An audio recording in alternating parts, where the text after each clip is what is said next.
ఇలా దమ్ బిర్యానీకి 1/2 కేజీ చికెన్ని కడిగి నీట్గా పెట్టుకోవాలి. అందులో కొంచెం ధనియాల పొడి, ఇందులోనే కొంచెం పెరుగు, ఒక చెక్క నిమ్మరసం వేసి ఇలా అంతా బాగా మ్యాగ్నేట్ చేసి పెట్టుకోవాలి. ఇలా మందపాటి కడాయి ఒకటి పెట్టుకొని అందులో కొంచెం ఆయిల్ వేసి 4 పచ్చిమిర్చి, టమాటాలు ఇలా బాగా ఫ్రై అయిపోయాయి. తర్వాత మ్యాగ్నేట్ చేసుకున్న చికెన్ని వేసేద్దాం. ఇలా ఫ్రైడ్ ఆనియన్స్ కోసం 3-4 ఆనియన్స్ కట్ చేసి ఇలా పెట్టుకోవాలి. ఇలా ఆనియన్స్ డీప్ ఫ్రై చేయడానికి ఆయిల్ పెట్టి ఆనియన్స్ ఫ్రై చేసాను.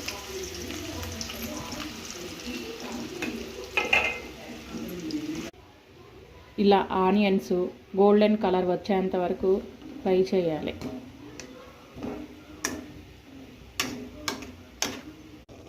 ఇలా చికెన్ దగ్గర పడి కొంచెం బాగా ఉడికేలా చూడాలి. ఇదే వాటర్లో కొంచెం నెయ్యి వేద్దాం. నెయ్యి లేదా ఏవైనా కొంచెం నూనె అయినా వేసుకోవచ్చు. ఇలా చికెన్ దగ్గర పడిన తర్వాత కొంచెం స్ప్రింగ్ ఆనియన్స్, ఇలా వాటర్ బాగా తెల్లేంత వరకు మరిగించి తర్వాత బాగా కడిగి పెట్టిన బాస్మతి రైస్ని వేయాలి.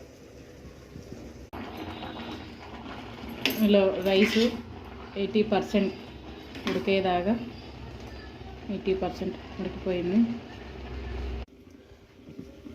ఇలా ఉడుకుతున్న చికెన్లో ఆ ఉడికించిన రైస్ని మొత్తం వేయాలి. ఇలా రైస్ అంతా వేసిన తర్వాత ఫ్రైడ్ ఆనియన్స్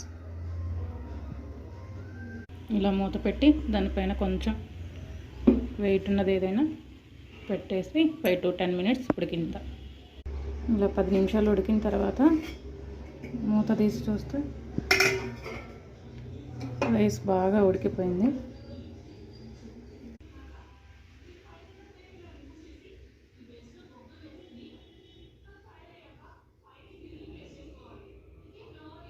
చాలా బాగా బిర్యానీ రెడీ అయిపోయింది. ఇలా వేడివేడిగా సర్వ్ చేసుకొని రైతాతో కీరాతో తింటే సూపర్గా ఉంటుంది.